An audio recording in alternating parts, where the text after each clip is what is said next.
Okay, welcome everybody as we talk about flutes and the things that I'm learning.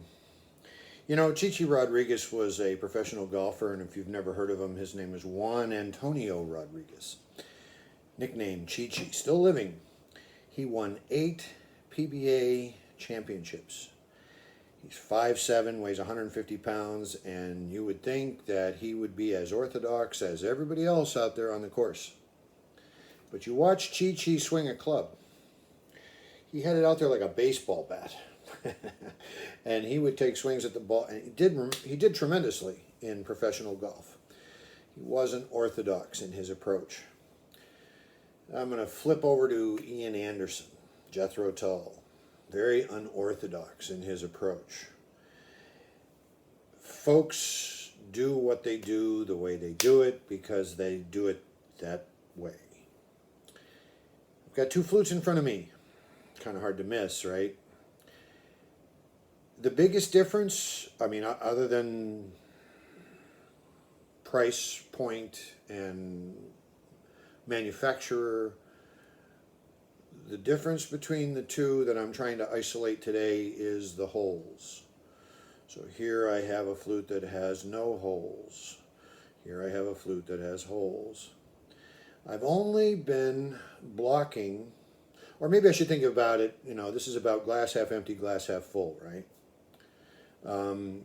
I have been able to remove the plugs from some of the holes. And I have another flute that also has holes, and so the plugs are the same. But this is about hand position. This is about orthodoxy. This is about conformity, uniformity. I have a tendency with my left hand, I've been told, to not have it in the right orientation, perhaps for the way that I would be taught if I was being taught by a band director or somebody who, you know, if I was going to play orchestral music and so forth.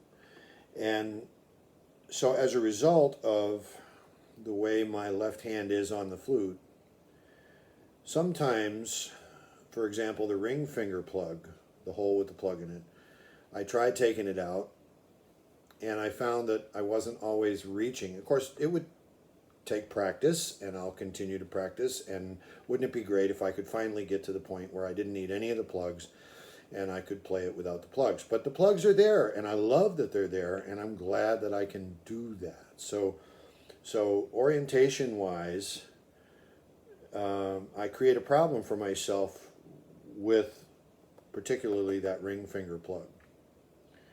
Right hand I don't necessarily have any problems with, and right now I've got the first two holes unplugged, and that's it. The third one down is plugged still. Arguably I could probably remove that and it wouldn't be an issue, but this hand, apparently, you know, my normal position is here.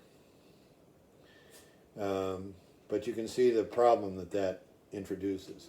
Some of you would say I need to move that. My teacher tells me I should probably move it, and you know, so we'll get there. But I just wanted to take a couple of minutes and talk about hand position and plugging holes and where I'm at with that, right? Because this is supposed to be a chronology of how I'm developing, how I'm improving, the things I'm learning, right?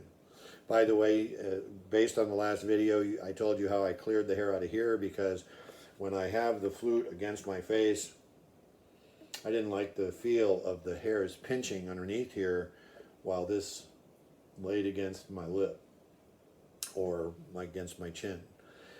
I've since modified that and I've opened up the whole thing because it just got a little bit too difficult to be just doing this one part. It's easier just to... So anyway, some of the things I'm learning as I go.